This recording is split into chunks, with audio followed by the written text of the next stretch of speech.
Good morning mga people. Bali ngayon po dito sa Canada, nag-i-snow po ngayon. So, kung makikita nyo yung ito, lahat puro siya.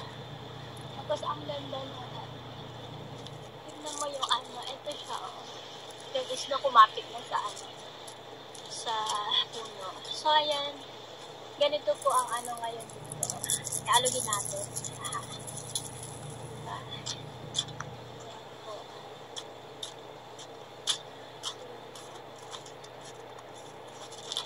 Bali maghapon, ay magdamag pong nag-snow ngayon. So,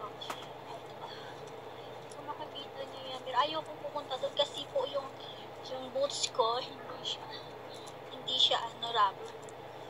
Kapag pumunta ako doon, malulubak na. So, papakita ko lang sa inyo yung ganda ng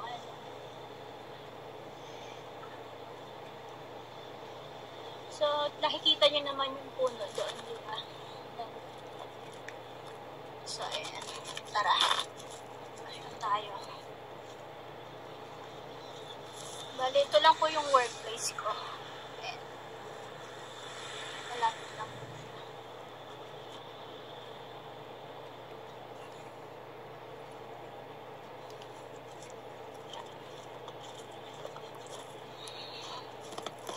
So, ayan po.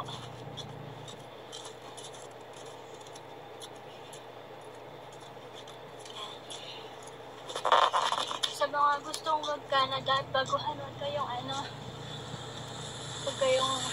huwag kayong matakot na ganda. Nakaka-excite, pero yung nga lang kapag January siya, makikita mo yan yung puno. Teka lang yung tignan, nakita nyo naman pag umapak ako, tignan nyo. Baon-baon na. So, ayan yung puno. So, yung lumapit, lapit tayo. So, ayan.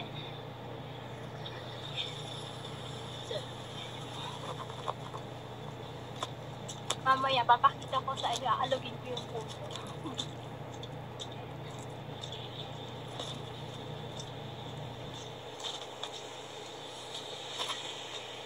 Kung gusto kong yung mga baguhan dito sa Canada, okay lang naman. Ang pinaka-worst lang kasi dito kapag January. Gusto kong alugin yung puno, kaya lang ito siya. Antigas-tigas niya po, antigas kasi ayaw niya kasi nag-freezing rain siya, nag-mix siya ng snow at saka freezing rain. So, ayan yung mga tipak-tipak ay sigagaan. So, yan. Maganda po kasi yung bumagsak na snow, hindi siya yung medyo matigas. Yan, medyo siya, medyo pag bumagsak siya, madali siyang mag-melt. Yan. Kaya kung nakikita niyo yung kalsada, so ayan na siya. So kapag siya, kapag tutubig na, madali na lang siyang mag-melt. So ayan. So, actually yung yung boots ko, basa-basa na nga So, yan. Yan. Sa mga bagong pupunta rito sa Canada, make sure na meron na kayong na boots ninyo. Kaya pupunta kayo dito ng December, mag-ready na kayo ng boots ninyo.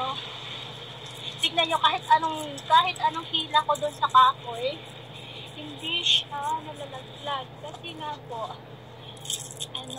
nag-freezing. Ayan, kahit ganun-ganun hindi ayaw nalaglag Ayan, nakita niyo yung kumapit na ice. Ayan. So, ayan. So, titignan natin ang malapitan. Ayan. Nakikita niyo yung kita niyo yung mga ice na kumapit. Ayan. Ayan. So, balik kagabi, freezing rain muna siya and then bumuhos ng snow. So, ayan. So, ang ganda po ng ang ganda ng style ba? Saan hindi ako malubog?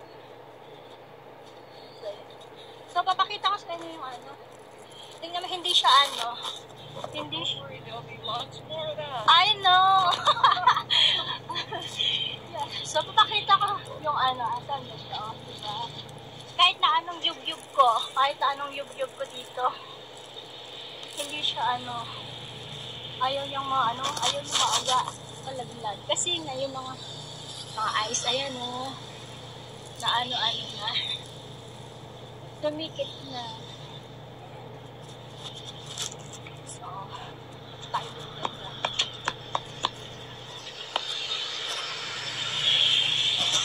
So, ganito po yung buhay.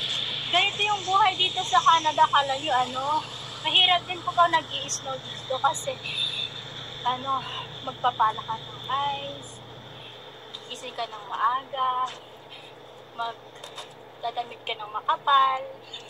So, ayun. Tapos, mag-i-scrape ka pa ng, ano, mag-i-scrape ka pa ng ice sa sasakyan mo.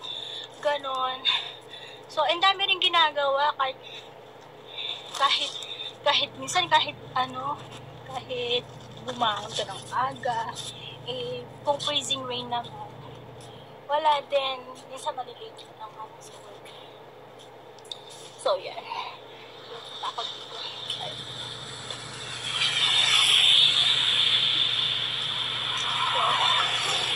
Dahil nagpo-form na siya ng ano, so kagabi, meron nang nag-ano, meron nang nag-shovel ng dito, nag-plow na. Pero ganito siya kalalaki. Kapag nagtipak-tipak na, ganito siya kalalaki yung ice. Ganyan. Pag nagtipak. Ayan, so lalagay ko. So, ayan, medyo mabigat siya. Mabigat. Imagine nyo lang kung nilagay ito sa rep. Nilarep nyo sa Pilipinas, yung mga nagwi-wish na makaano ng ice. Pagdating nyo dito sa Canada, harap-harapan po. Pero kung yung buong bloke ng yellow sa Pilipinas, na nakita mo sa malaking bridge, ganito din siya. Yung nga lang, hindi siya magme-melt ngayon kasi nag-freezing. Nakakatakot nga lang freezing, ganyan yung matinding freezing. Yan. So, ayun po. Bali, yan lang papakita ko sa inyo ngayon. Kapag minsan nga, matindi yung storm, pero sa January pa yun. Ang pinaka-worst na weather dito kung nag-snow, January. So, ayan. Nakakatakot po yung storm dito pag nag-storm dito sa Canada. By the way po, nandito po ako sa Ottawa. Dito po ako sa West Ottawa. So, yun. So, dahil yung bagsak ng snow ngayon is hindi naman siya gaano kaganda. Kaya, nakakap lang po ako.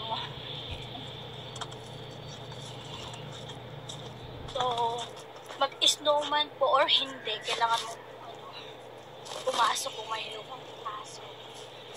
So, katulad na sinabi ko sa inyo kanina, kapag nag-aano siya, makikita nyo yung melt ng ice. Ayun, magiging siya, magiging tubig.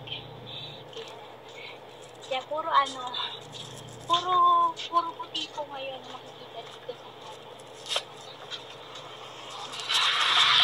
sana po, mag-enjoy kayo sa panonood ko sa inyo dito. So, wala namang wala namang sasakyan. Tatawid na lang.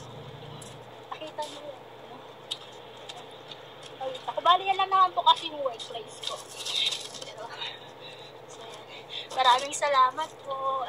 Don't forget to like and subscribe po sa channel ko. Sana, marami pa akong may share na video sa inyo. So, maraming salamat po ulit. Merry Christmas. So, God bless po sa inyo. So, ayan. Pati, uuwi na po ako ngayon. Yung car ko po nakapark right here. So, yan.